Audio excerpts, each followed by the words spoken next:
If you've been following everything Katt Williams has said since the beginning of 2024, you know the man doesn't just drop hints. He drops bombs and walks away while the internet explodes. Now, allegedly, he wasn't done talking about Diddy and Jamie Foxx. And if word on the street is anything to go by, Katt could have more details on how Jamie allegedly survived Diddy's poison. Allegedly, okay?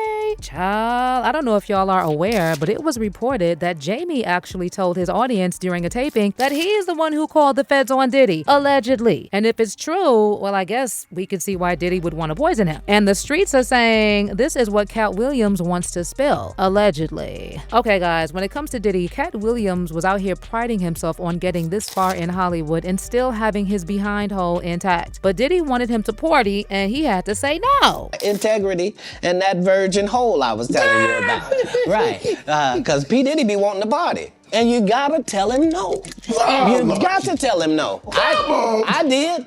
I did. See, I got the receipts for everything I'm telling you. That's why I can say them so freely. I need to know. Now, he said a bunch of other things about Diddy over the years, including alleging that Diddy is a PDF. And he's even talked about how his freak-off parties were weird. Katt Williams also suggested that Diddy's legal troubles were just the tip of the iceberg, and that many celebrities were his accomplices in dark industry dealings. Let me just say that Katt's kinda had the same energy when it comes to Jamie Foxx. And as for where all his jabs even began with Jamie Foxx, during a 2012 stand-up performance, Katt Williams attacked Jamie Foxx's role in Django Unchained, siding with Spike Lee's criticism of the film. He also made public comments speculating about Jamie Foxx's sexual orientation, which he later addressed in interviews by talking in circles rather than retracting them. Well, since then, Katt has been on Jamie's net, especially after that mysterious illness that people say probably had something to do with Diddy. First of all, during his Dark Matter tour and subsequent appearances in 2024 and 2025, Katt Williams persistently suggested that the Jamie Foxx seen in public is a clone. Then he also alleged that Jamie Foxx's wealth and the secrecy surrounding his illness are linked to membership in the Illuminati, because the lack of transparency about his health was fishy, and that Foxx had essentially bought himself a membership into the secret society.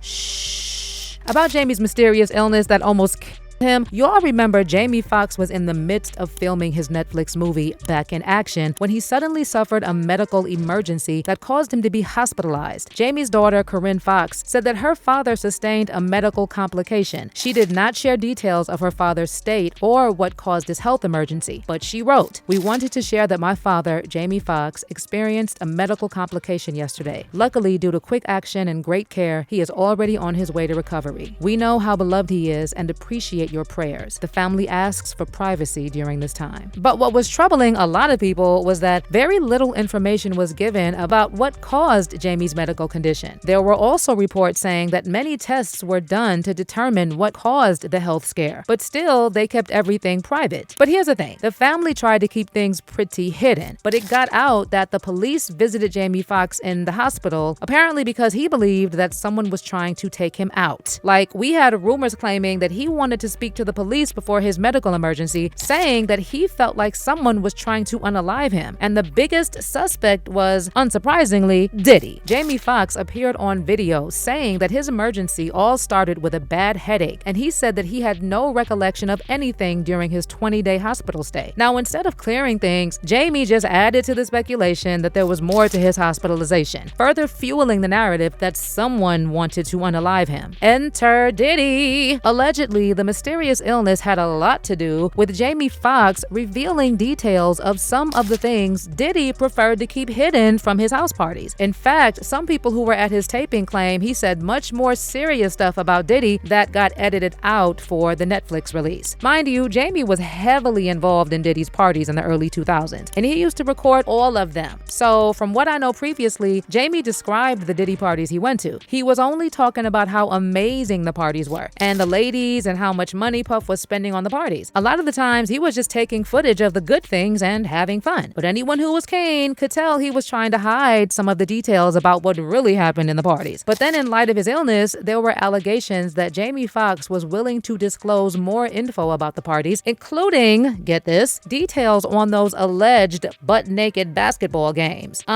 Those ones. I'm sure you all have heard about those, right? According to reports that made rounds some time back, the games were part of a secret club that Diddy and Jamie created so that they could promote self-love amongst their friends and guests who were men only. Well, initially, Jamie kinda denied this claim and categorically claimed that he's never played naked basketball. Those pictures that showed up. What? Didn't you have some pictures of you playing naked basketball or? I know it wasn't that. We was on the beach or something. I don't know. It was young in my career.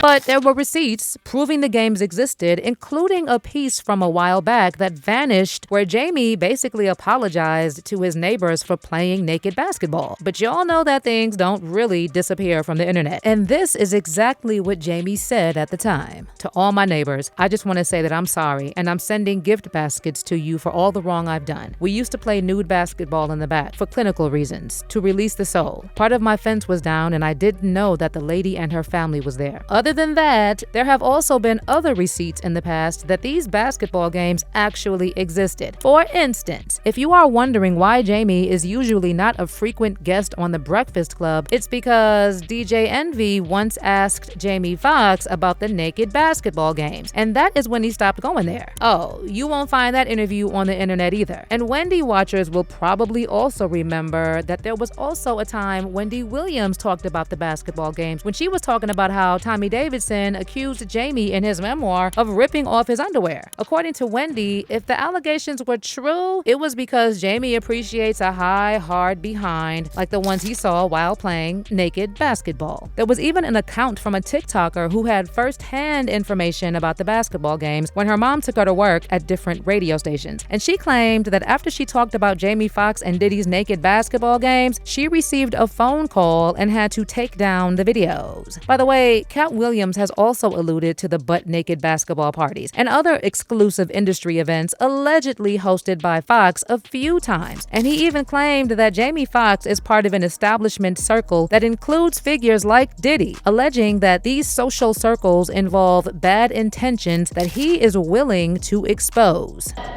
Butt-naked basketball parties. And I love basketball. But I don't love basketball like that. Well, like I said, allegedly, right before his medical emergency, this was also something else that Jamie was willing to expose. And before I forget, we are talking about someone who said that Ed Sheeran used to sleep in his studio. And I can tell you that Ed has said a few things about parties that Jamie Foxx was hosting when he was living in his house. Kinda like the freaky ones mentioned in P. Diddy's trial. And Jamie also said that Nick Cannon slept on his couch when he was like 13. Nick Cannon used to sleep on my couch. 13 years old.